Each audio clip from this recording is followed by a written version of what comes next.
Good morning बच्चों।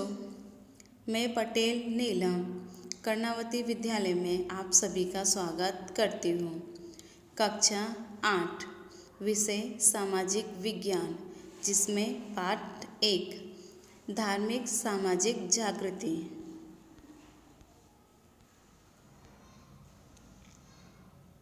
स्वामी विवेकानंद। नरेंद्रनाथ दत्त ईस्वी सन 1863 से 1902 नामक बंगाली स्नातक रामकृष्ण परमहंस के संपर्क में आए। रामकृष्ण परमहंस ने नरेंद्र की ज्ञान पिपासा को तृप्त किया। नरेंद्र रामकृष्ण परमहंस के शिष्य बन गए और संन्यास ले करके स्वामी विवेकानंद का नाम धारण करके भारतीय और पश्चिमी तत्वज्ञान के गहन अध्येता बने। स्वामी विवेकानंद ने लोगों को दुखी मनुष्यों की सेवा करने और उनमें ही ईश्वर के दर्शन करने का ज्ञान प्रदान किया।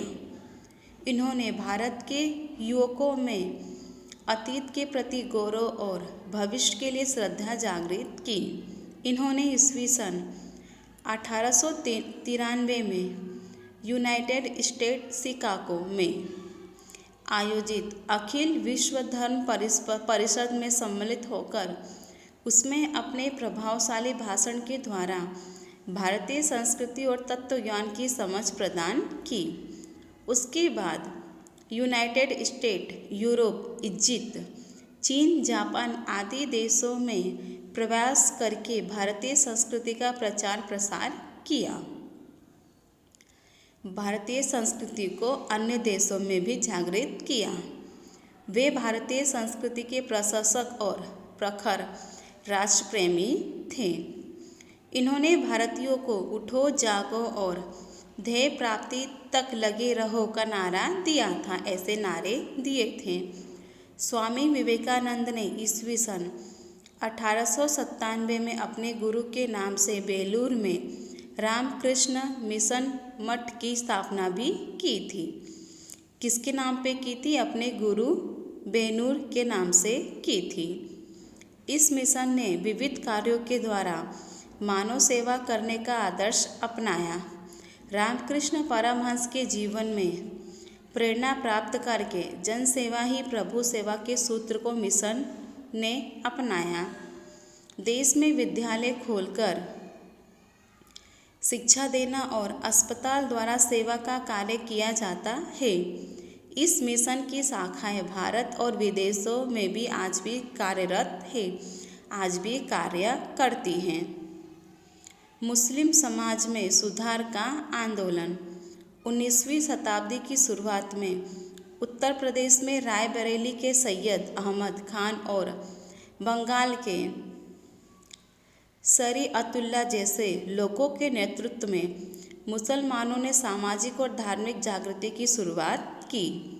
उनके धार्मिक नेताओं ने दिल्ली के शाह वली उल्लाह के उपदेश से प्रेरणा ली थी। वे मानते थे कि भारत में इस्लाम धर्म दूषित होने से देश के ऊपर अंग्रेजों ने शासन किया था। इन्होंने इस्लाम धर्म और संस्कृति को मजबूत और शुद्ध करने के लिए वहाबी आंदोलन शुरू किया। वहाबी आंदोलन के बाद मुसलमानों में पश्चिमी विचारों का प्रभाव बढ़ जाने से अंग्रेजी शिक्षा का प्रमाण बढ़ा। उलेमाओं की रूढ़ि चुस्तता के कारण मुसलमान अंग्रेजी शिक्षा और आर्थिक तथा सामाजिक लाभों से वंचित रहे। इसलिए मुसलमानों में शिक्षित और मध्य वर्ग का उदय ठीक समय तक नहीं हुआ। सर सैयद अहमद खान का जन्म उमराव परिवार में हुआ था। उनका जन्म कहाँ हुआ था? उमराव परिवार में हुआ था। वे ईस्वी सन 1857 के स्वतंत्रता संग्राम के समय कंपनी सरकारी की नौकरी में थे। उस समय सरकारी नौकरी करते थे और उस समय तक कंपनी के वफादार थे। कंपनी के प्रति कैसे थे? वफादार। ईस्वी सन 1869 में सेनानिवृत्ति के बाद वे इंग्लैंड गए। सेवा छोड़ने के बाद वे इंग्लैंड चले गए और पश्चिमी उदार मत के विचारों से प्रभावित हुए। इन्होंने मुसलमानों को अंग्रेजी शिक्षा प्राप्त करके अपने पिछड़ेपन और रूढ़ि चुस्तता को दूर करने का आग्रह किया।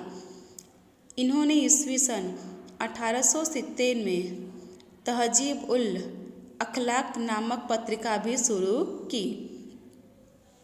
ईस्वी सन 1875 में अलीगढ़ में मुस्लिम कॉलेज की स्थापना की, जो अलीगढ़ मुस्लिम यूनिवर्सिटी के रूप में पहचानी जाती है। इन्होंने अंग्रेजी साहित्य और विज्ञान के ग्रंथों का उर्दू में अनुवाद करके मुसलमानों को पाश्चात्य ज्ञान से परिचित करवाया। इन्होंने बुर्खा प्रथा और बाल विवाह की प्रथा का विरोध किया और विधवा विवाह तथा स्त्री शिक्षण के पक्षधर बने, उन्हें सपोर्ट किया। सिख समाज 19वीं शताब्दी के शुरुआत के प्रभाव ने सिख समाज को भी प्रभावित किया। उससे सिख समाज प्रभावित हुआ। गुरुद्वारों में फैले दूषणों को दूर करने के लिए और अच्छी व्यवस्था के लिए शिरोमणि गुरुद्वारा प्रबंधक समिति की रचना की गई। सिखों में धार्मिक शिक्षा के साथ साथ पाश्चात्य शिक्षा देने के लिए अमृतसर में खालसा कॉलेज तथा विद्यालय शुरू किए गए। पारसी समाज अंग्रेजी शिक्षा प्राप्त पारसी युवकों ने धर्म और समाज सुधार के लिए ईस्वी सन 1851 में रहनुमा ई मजदयरबन सभा की स्थापना भी की थी। दादा भाई नौरोजी इस संस्था के महत्वपूर्ण नेता थे। इस संस्था में राष्ट्र गोपताड़ नामक पत्रिका शुरू करके पारसी सुधार आंदोलन को गतिशील बनाया, उसे गति प्रदान की। के.आर. कामा और बहराम जी मलमारी ने भी धर्म और समाज सुधार के कार्य किए। कामा ने शिक्षा प्रसार और मलमारी ने स्त्री विकास पर जोर दिया। उन्होंने बाल विवाह का विरोध किया तथा विधवा विवाह को प्रोत्साहित किया। मलमारी के प्रयत्नों के कारण सरकार ने ईस्वी सन 1891 में विवाह के लिए निश्चित उम्र संबंधी कानून बनाया था। ज्योतिबा फुल्ले ज्योतिबा फुल्ले महाराष्ट्र के प्रसिद्ध समाज सुधारक थे।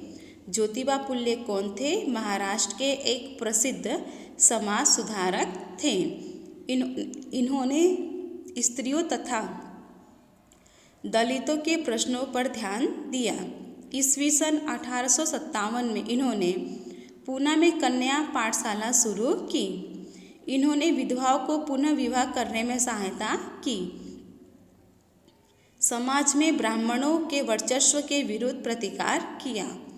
लोगों में आत्मविश्वास, हिम्मत और उत्साह जागृत करने के लिए इन्होंने सत्य शोधक समाज की भी स्थापना की, जिससे लोगों में हिम्मत, आत्मविश्वास और उत्साह आ जाए। ठक्कर बापा गांधी जी द्वारा स्थापित अखिल हिंद हरिजन संघ के मंत्री के रूप में ठक्कर बापा जी ने वर्षों तक सेवा देकर हरिजनों के विकास में अपना योगदान दिया। इन्होंने प्राकृतिक आपदाओं के समय लोगों को सहायता देने में महत्वपूर्ण योगदान दिया। अमृतलाल ठाकर उर्फ ठक्कर बापा का जन्म भावनगर ईस्वी सन 1869 में हुआ था। कहाँ पर हुआ था उनका जन्म? भावनगर में। कौन से सन में? 1869 में। ये आजीवन कर्मनिष्ठ सेवक थे। इन्होंने इंजीनियरिंग की डिग्री प्राप्त की थी। अधिक वेतन वाली नौकरी को छोड़कर कि गांधी जी के प्रभाव से प्रभावित होकर उन्होंने आम लोगों की सेवा की थी। ठक्कर बापा जी ने पंचमहाल भील सेवा मंडल की स्थापना की और पंचमहाल के जंगलों और पहाड़ी क्षेत्रों में निवास करने वाले भीलों के जीवन में उनके प्रयास से बड़ा परिवर्तन दिखलाई पड़ने लगा। ठक्कर बापा और उनके साथियों ने भीलों को शराब तथा अन्य बुराइयों, बुरी आदतों तथा वहम के बंधनों से मुक्त कराया। भीलों के बच्चों के लिए विद्यालय शुरू किए गए, उन्हें चरखा चलाने के लिए प्रेरित किया तथा कुटीर उद्योग को भी सम्मिलित किया, उसे भी शामिल किया। समय व्यतीत होने पर लोगों ने राष्ट्रीय चेतना विकसित हुई और वे राष्ट्रीय आंदोलन में योगदान देने लगे। गांधी जी ने अस्पृश्यता निवारण को महत्व दिया, जिससे निम्न पिछड़े वर्गों की स्थिति सुधारने के प्रयास में विशेष प्रगति हुई। स्वाध्याय आपको होमवर्क में करना होगा। अब हम नेक्स्ट वीडियो में मिलेंगे।